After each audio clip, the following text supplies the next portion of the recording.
নমস্কার শ্রোতা বন্ধুরা, গ্রন্থধারা ইউটিউব চ্যানেলে আপনাদের সবাইকে স্বাগতম। আগামী পর্বে আমরা জেনেছিলাম পরমেশ্বর শ্রী হরির মনে এই সৃষ্টি সূচনার ইচ্ছা জাগিবা মাত্র সৃষ্টি হয় ত্রিগুণ। সেই ত্রিগুণ থেকে উৎপত্তি হয় মহতত্ত্ব। মহতত্ত্ব থেকে অহংকারের উদয় হয়। অহংকার হতে সৃষ্টি হয় পঞ্চ তন্মাত্র এবং শ্রীহরির দক্ষিণ পার্শ্ব থেকে সৃষ্টি লাভ করেন নারায়ণ। শ্রীহরির বাম ভাগ থেকে জন্মগ্রহণ করলেন পঞ্চানন মহেশ্বর এবং শ্রীহরির নাভি থেকে সৃষ্টি লাভ করেন ব্রহ্মা। গ্রন্থধারা ইউটিউব চ্যানেলের আজকের পর্বে আমরা জানব ব্রহ্ম হইতে ধর্ম, সরস্বতী, লক্ষ্মী ও মহামায়া দুর্গার জন্ম। পুণ্যভূমি তপবনে শৌনক মুনি সৌতী ঋষির মুখে এই সৃষ্টি তত্ত্ব শুনতে শুনতে মুগ্ধ হয়ে রইলেন। সৌতী মুনি বলতে লাগলেন, দয়াময় শ্রীহরির বক্ষ থেকে উৎপত্তি লাভ করলেন ধর্ম। শুক্লবর্ণ জটাধারী ও সহস্র বদনযুক্ত এই দেব হলেন ধর্মের দেবতা। সর্বজীবকে সমান চোখে দেখা এবং হিংসা ও দেশহীন এই দেব হলেন ধর্মজ্ঞানী, ধর্মপ্রদ ও ধার্মিকের পরম ধর্ম। শ্রীকৃষ্ণের অংশ থেকে সৃষ্ট ধর্ম করজোড়ে শ্রীকৃষ্ণের সম্মুখে দাঁড়িয়ে স্তব পাঠ করতে লাগলেন। ও হে কৃষ্ণ পরাত্তন করি গো বন্দন, নর দেহ ধরি তোমা সেবে যেই জন, সংসার যাতনা তারে ভুঞ্জিতে না হয়, ব্যাপী আর রয়েছ তুমি এই বিশ্বময়। অখণ্ড ব্রহ্মাণ্ড যাহা করি দর্শন, সর্বদ্রব্যে তব স্থিতি ওহে সনাতন। স্থাবর জঙ্গমাত্মক যত কিছু হয়, তোমা হইতে সৃষ্টি স্থিতি সবার প্রলয়। পরমানন্দময় তুমি সনাতন, অক্ষয় অচ্যুত দেবে অখিল রঞ্জন। পুরুষ প্রধান তুমি গোপের ঈশ্বর, গোপাল গোপীশ তুমি ওহে গদাধর। নিরন্তর অবস্থিতি করি বৃন্দাবনে, কত প্রীতি করদান গোপীদের মনে। নবঘন শ্যামবর্ণ ওহে সনাতন, ভক্তি ভরে হৃদে ধরি তোমার চরণ। এইরূপ মঙ্গল স্তব পাঠ করে ব্রহ্মা বিষ্ণু মহেশ্বরকে সম্ভাষণ করে শ্রীকৃষ্ণের আদেশে রত্ন সিংহাসনে আসন গ্রহণ করলেন। প্রাতঃকালে স্নান করে যে ব্যক্তি ধর্মকৃষ্ণ স্তোত্র পাঠ করেন সে সর্বদা সুখী হয় ও সর্বক্ষেত্রে বিজয় লাভ করেন। প্রত্যহ যে ব্যক্তি এই স্তব অধ্যয়ন করেন মৃত্যুর কবলে পড়লেও হরিনাম করার ক্ষমতাটুকু পান, তাতেই তার বৈকুণ্ঠ লাভ হয়। হরির ভক্তি লাভ করেন, ধর্মেতে তার মতি জন্মায়, অধর্মকে ঘৃণা করেন এবং সেই ব্যক্তি চতুর্বর্গ ফল লাভ পায়। গরুর পাখি দেখে যেমন সাপ পলায়ন করে, তেমনি ভাবে পাঠকের জীবন থেকে দুঃখ পলায়ন করে। এরপর ধর্মের বাম ভাগ থেকে এক অপরূপ সুন্দরী দ্বিতীয়া কমলার মতন রূপ জন্মগ্রহণ করলেন।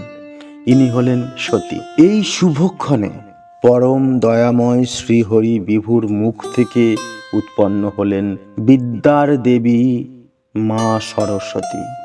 দুই হস্তে বীণার পুস্তকধারী পরমা সুন্দরী, দিব্যজ্যোতিপূর্ণ গৌর কলেবরে রতন শোভিত বেশভূষা, শরৎ পদ্মের পাপড়ির মতো যুগল নয়ন, কোটি সূর্যের মতো সুশোভন শোভা, বদন কমলে মৃদু হাসি ও দশনের শাড়ির মন ভোলানোর রূপ। তিনি সুন্দরী দিগের মাঝে সুন্দরী, রূপের মাধুরী তিনি পণ্ডিত জননী, বাণীর অধিষ্ঠাত্রী দেবী, শাস্ত্রের আকর, শান্তশীলা শুদ্ধ রূপা দেবী, কবিদের একমাত্র উপাস্য দেবতা। গোবিন্দের পুরোভাগে অবস্থান করে যুগে যুগে শ্রীকৃষ্ণের লীলা গান বিনা যন্ত্রের সহিত কীর্তন করিতে লাগিলেন ও মহানন্দে বার নৃত্য করিতে লাগিলেন। এইসব উল্লেখযোগ্য ভক্তি শ্রদ্ধা অর্পণ করে শ্রীকৃষ্ণের স্তব পাঠ করিতে লাগিলেন।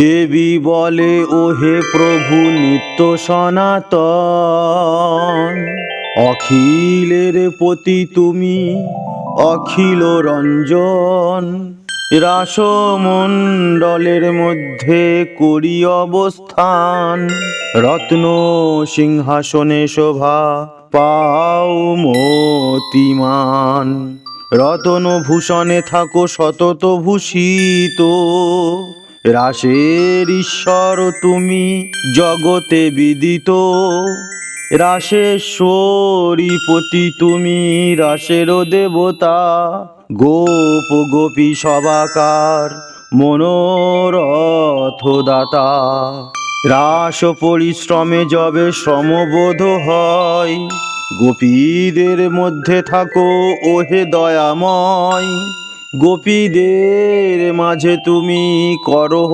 বিহার, তোমার চরণে দেব করি নমস্কার।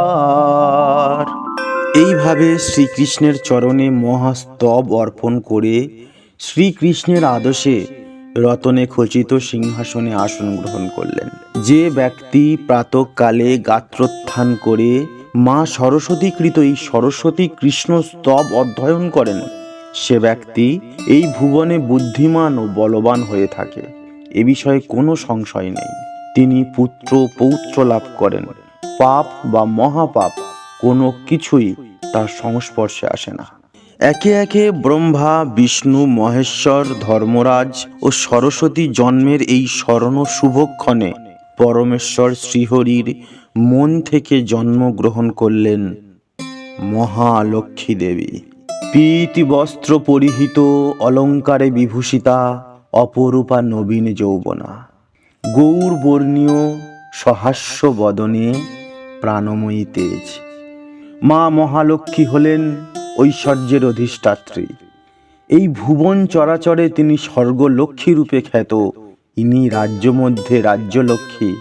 এই মাকে বলা হয় মা মহালক্ষ্মী। শ্রীকৃষ্ণের সম্মুখে বিনম্র বদনে কর জোড়ে মঙ্গল স্তব পাঠ করিতে লাগিলেন। বিনম্র বচনে স্তব করেন লক্ষ্মী প্রাণধন,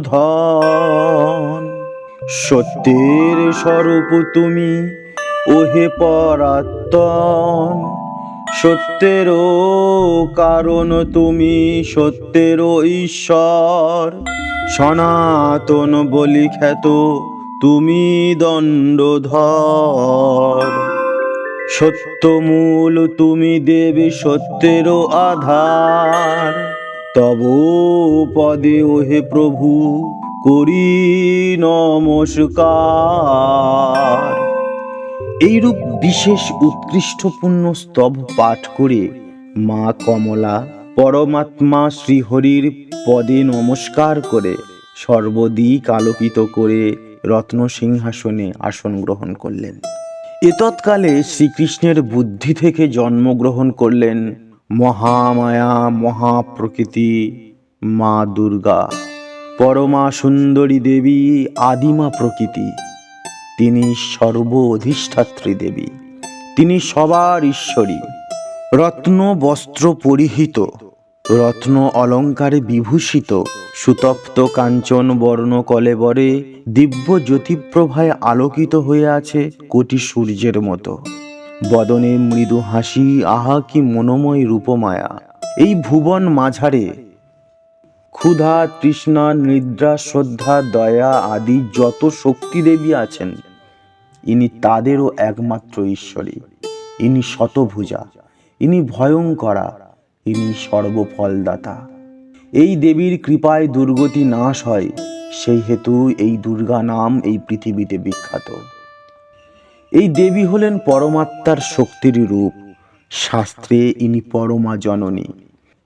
তাহার সহস্র হাতে শোভা পাচ্ছে শঙ্খ, চক্র, গদা, পদ্ম, কমণ্ডলু, স্বর, ত্রিশূল, শকতি, শঙ্গ, ধনুক, তোমর, অসি, বজ্র, অক্ষমালা, অঙ্কুশ, দণ্ড, পাশুপদ, বরুণাস্ত্র, ব্রহ্মনারায়ণ, আগ্নেয়াদ্রি, আরও কত কি। হাসি মুখে শ্রীকৃষ্ণের সম্মুখে দাঁড়িয়ে বিনীতভাবে বেদস্রোত পাঠ করিতে লাগিলেন।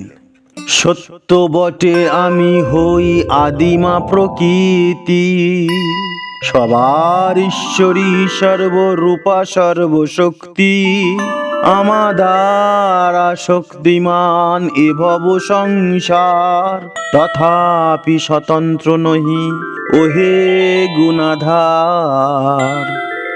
কেননা জন্মেছি আমি তোমারই হইতে, সংসারের প্রতি তুমি জানিয়াছি চিতে, একমাত্র গতি তুমি ওহে বিশ্বেশ্বর, তোমা হইতে সৃষ্টি হয় সব চরাচর, তোমা হইতে রক্ষা হয় তোমা হইতে লয়, তোমার ইচ্ছাতে বিশ্ব প্রকাশিত হয়, পরমানন্দরূপী তুমি সনাতন, ভক্তি ভরে বন্দি আমি তোমার চরণ, শুনো শুনো পরাত্তন আমারও বচন, যাহার নিমেষে হয় ব্রহ্মার পতন, যাহার ভ্রুভঙ্গে কোটি বিষ্ণুর সৃজন, যাহার লীলার কথা না যায়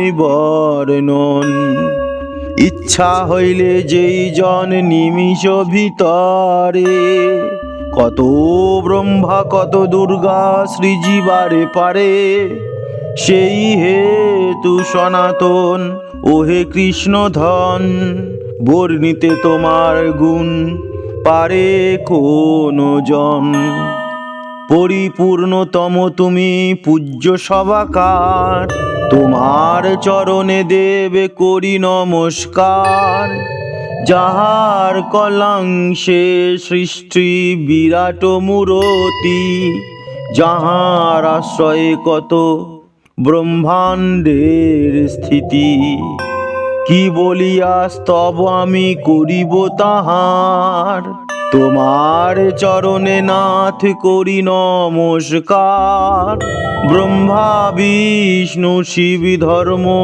বিনা পানি আদি, বর্ণিতে না পারে যার গুণের অবধি, যাহারে হেরিতে কভু শক্তি নাই হয়, প্রকৃতি অতিথি সেই তুমি দয়াময়, কেমনে তোমার স্তব করি দয়াধার, তোমার চরণে প্রভু করি নমস্কার। এইরূপ কৃষ্ণ স্তব পাঠ করে ব্রহ্মা বিষ্ণু মহেশ্বরকে সম্ভাষণ করে শ্রীহরির আদেশ মাথায় নিয়ে রমণীয় রত্নের আসনে উপবিষ্ট হলেন। যে ব্যক্তি কৃষ্ণ পূজা করে দুর্গাকৃত এই স্তোত্র পাঠ করেন, মা দুর্গা সর্বদা তার গৃহে অবস্থান করে, সেই ব্যক্তি সর্বকাজে জয়লাভ করেন, পুত্র পৌত্র নিয়ে সুখে জীবন কাটায়, এই জগৎ মাঝারি অসীম সুখ্যাতি লাভ করে থাকেন এবং অন্তিমকালে শ্রীহরির নামের দ্বারা বৈকুণ্ঠে গমন করেন। ইতি ব্রহ্ম হইতে সরস্বতী, লক্ষ্মী ও মা দুর্গার জন্ম। পরবর্তী অধ্যায়ে আমরা জানতে পারব ব্রহ্ম হইতে সাবিত্রী, কামদেব, রতি, বরুণ, স্বাহা, পবনদেব ও বায়বী ও মহাবিষ্ণুর জন্ম। পরবর্তী অধ্যায়টি একটি বিশেষ রত্নময় খনি। সেই রত্নময় খনির ভাগ আপনারা পেতে চাইলে অবশ্যই চ্যানেলটিকে সাবস্ক্রাইব করে রাখুন এবং আজকের নিবেদনটি যদি আপনাদের ভালো লেগে থাকে তাহলে লাইক, কমেন্ট ও শেয়ার করে আমার পাশে থাকবেন। আজকের মতো এই পর্যন্ত। সবাই ভালো থাকবেন, ভগবান শ্রী হরির প্রতি আস্থা রাখবেন। নমস্কার।